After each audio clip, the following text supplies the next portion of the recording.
所以可以说我们的大多数观众呢都是我们的姐姐。谢谢各位姐姐的支持。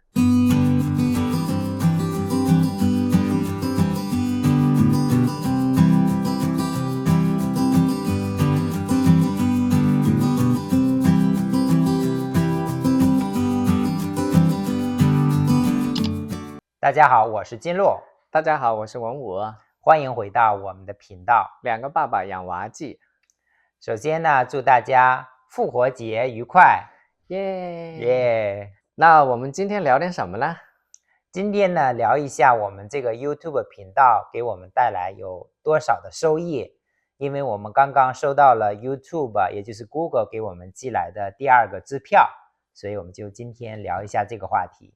那2月份到底给我们转了多少钱呢？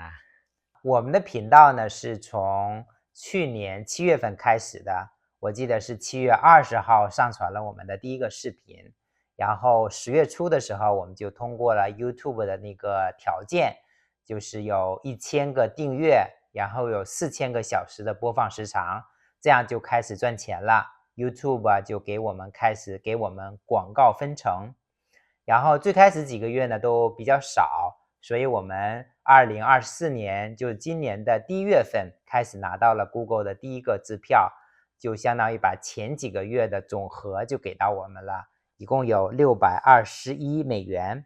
然后之后呢，我们也刚刚拿到了第2个月的支票，有494美元。其实3月份的统计结果已经出来了，它有303美元，有所下降。我们赚的钱越来越少了。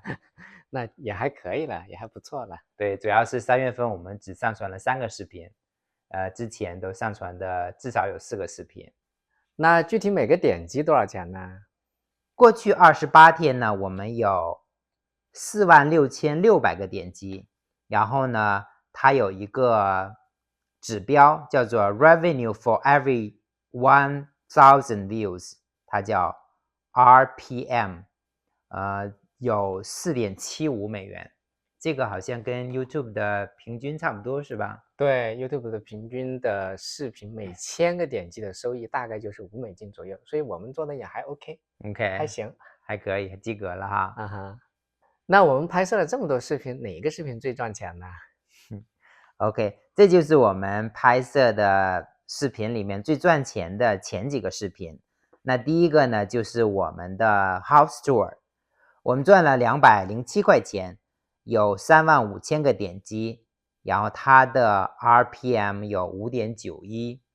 第2个视频呢是关于代孕问答的视频，我们赚了70块钱，有14000个点击，它的 RPM 有 4.9。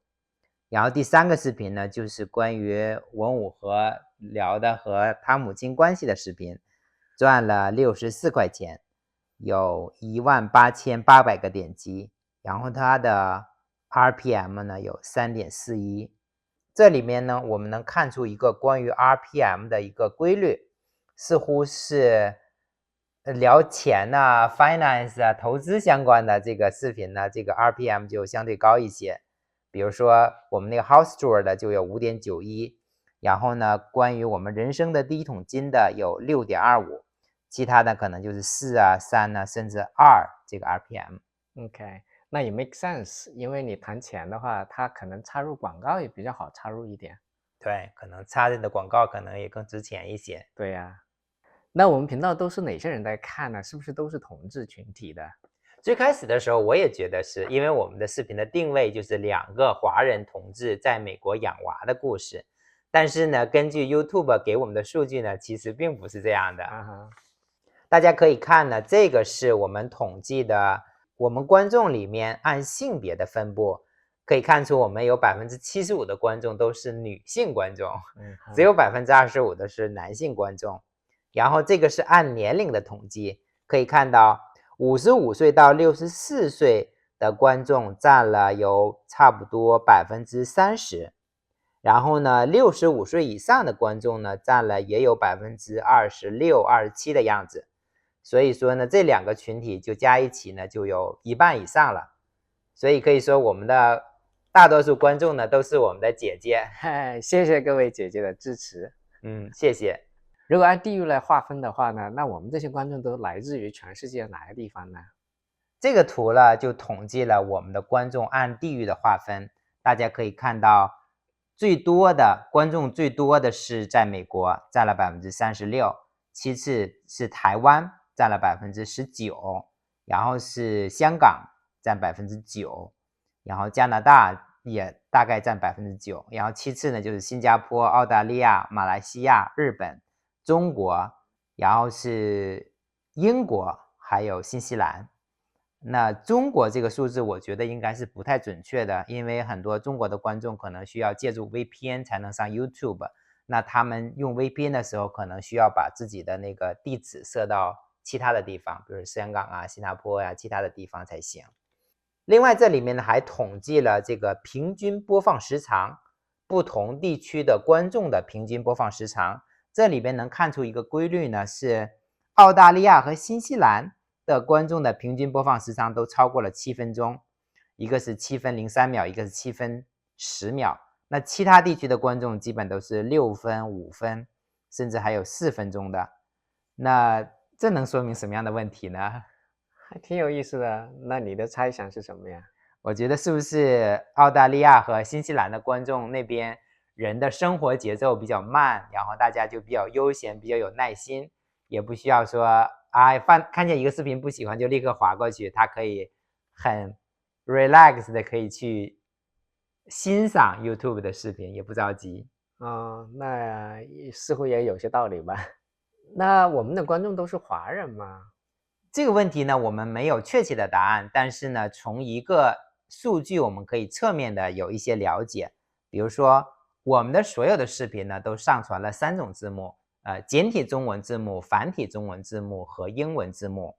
那我们可以发现呢，我们有24%的观众他使用了英文字幕。从这里面，我觉得可以看出，也许这24%的观众里面应该会有很多的不是华人。那在使用中文字幕的观众里面呢，有27%使用了繁体中文，有15%使用了简体中文字幕，还有33%的观众呢没有使用字幕。那在我们拍摄的所有的这些视频当中，哪个视频给我们带来了最多的订阅呢？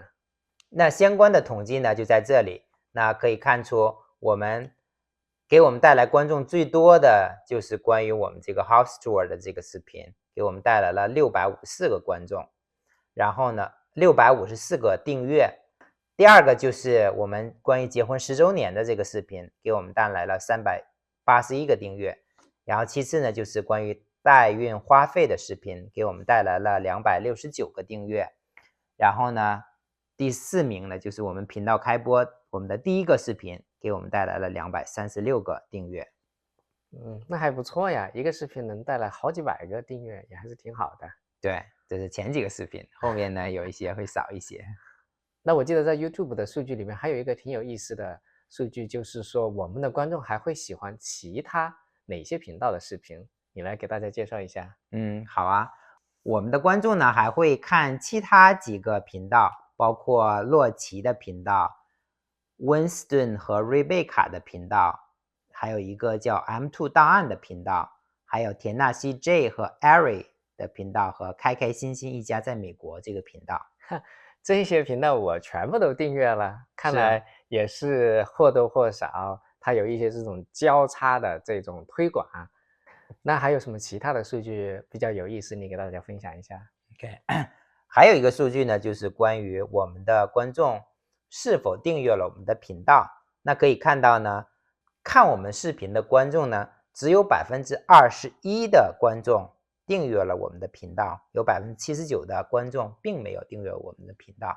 所以各位观众，如果您看到了这里，您还没有订阅我们的频道，那也希望您点击一下那个订阅的按钮，这就是对我们最大的支持。非常感谢，非常感谢。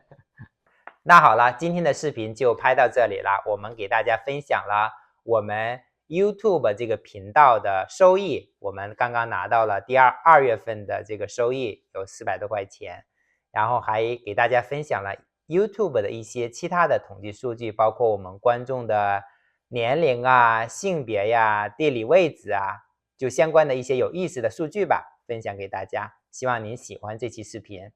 那今天的视频就到这吧，好，拜。拜拜。那如果按地域划分的话，如果按地域来划分，如果按地域来划分的话呢，那我们这些观众都来自于全世界哪个地方呢？